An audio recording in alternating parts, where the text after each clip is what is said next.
Hello friends, ఈ వీడియోలో మగ్గం వర్క్ బ్లౌజ్కి లోడింగ్ పద్ధతి ఏ విధంగా స్టిచ్చింగ్ చేయాలో చూద్దాం. ముందుగా మెయిన్ క్లాత్ వచ్చేసి రైట్ సైడ్ వైపున పెట్టేసుకొని ఈ లైనింగ్ వచ్చేసి మనం ఇలా పైనుంచి పెట్టేసుకోవాలి. ఇలా పెట్టుకున్న తర్వాత మనం క్లాత్ కదలకుండా పిన్నులు అనేది పెట్టేసుకోవాలండి. ఇలా పెట్టుకున్న తర్వాత ఈ మగ్గం వర్క్ ఉంది కదా, మనకి ఈ వర్క్ దగ్గర ఒక పావించు గ్యాప్ తోటి మనం స్టిచ్చింగ్ అనేది చేసుకోవాలి. వర్క్ మీద ఈ నీడిల్ అనేది ఎక్కకుండా చూసుకోండి. ఈ నీడిల్ వచ్చేసి వర్క్ మీద ఎక్కిందనుకో మనకి నీడిల్ అనేది ఇరిగే ఛాన్స్ ఉంటుంది. కాబట్టి కొంచెం జాగ్రత్తగా చూసుకుంటూ ఈ రౌండ్ తిరిగే చోట్ల జాగ్రత్తగా నెక్కుని తిప్పుకుంటూ స్టిచ్చింగ్ అనేది చేసుకోండి. ఇలా చివరి దాకా స్టిచ్చింగ్ అనేది చేసేసుకోవాలి. తర్వాత ఈ పిన్నులు అనేది తీసేసిన తర్వాత ఇక్కడ చూడండి, ఇలా గ్యాప్ అనేది ఈ విధంగా రావాలి. అప్పుడే మనకి ఫినిషింగ్ నీట్గా ఉంటుంది. ఇప్పుడు ఈ గ్యాప్ నీట్గా వచ్చిన తర్వాత ఈ ఒక పావించు ఎగస్ట్రా క్లాత్ ఖర్చు అనేది వదిలేసి మిగతా క్లాత్ని కట్ చేసేయాలి.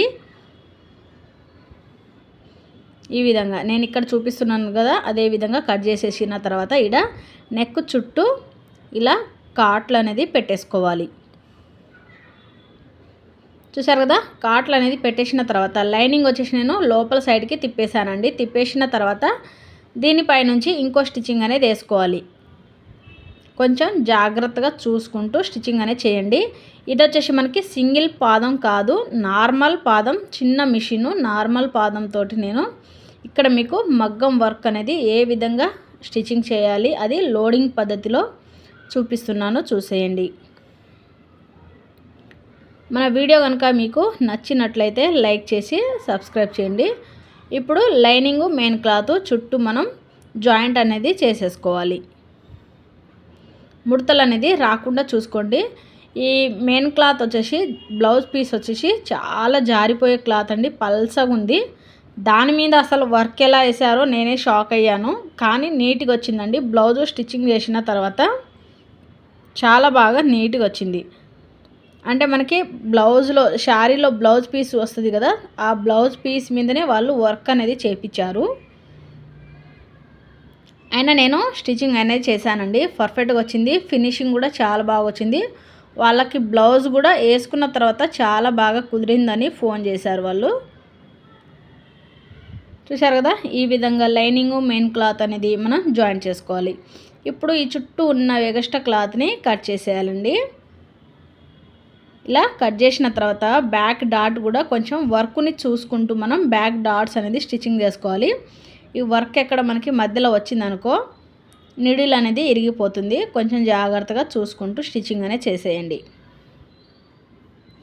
ఓన్లీ బ్యాక్ పార్ట్ వరకే చూపిస్తున్నాను. ఈ వీడియోలో వచ్చేసి మనం వర్క్ బ్లౌజ్కి ఏ విధంగా మనం లోడింగ్ పద్ధతి చేయాలి, బ్యాక్ డాట్స్ ఏ విధంగా స్టిచ్చింగ్ చేయాలి అదే చూపిస్తున్నాను. అలాగే బెల్ట్ కూడా ఏ విధంగా స్టిచ్చింగ్ చేయాలో చూపిస్తున్నాను. ఇక్కడ నేను బెల్ట్ వచ్చేసి చిన్న చిన్న ముక్కలు వచ్చేసి మనకి క్లాత్ సరిపోనప్పుడు ఇలా ముక్కలు అనేది జాయింట్ చేసుకోవాలి.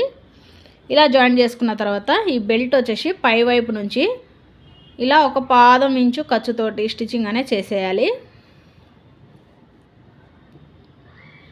ఈ విధంగా చివరి దాకా అదే పావు ఇంచు ఖర్చుతోటి స్టిచ్చింగ్ అనేది చేస్తున్నాను. ఇలా చేసిన తర్వాత ఎగస్ట్రా ఉన్న క్లాత్ని కట్ చేసేసి దీనిపై నుంచి ఇంకో స్టిచ్చింగ్ అనేది చేసుకోవాలి. ఇలా స్టిచ్చింగ్ చేయడం వల్ల మనకి ఫినిషింగ్ చాలా నీట్గా ఉంటుంది. కొత్తగా నేర్చుకునే వారికి అయితే చాలా బాగా యూజ్ అవుతుందండి. మళ్ళీ దీనికి లోపల సైడ్ నుంచి ఒక 1/2 ఇంచు ఖర్చు లోపలికి ఫోల్డింగ్ అనేది చేయాలి.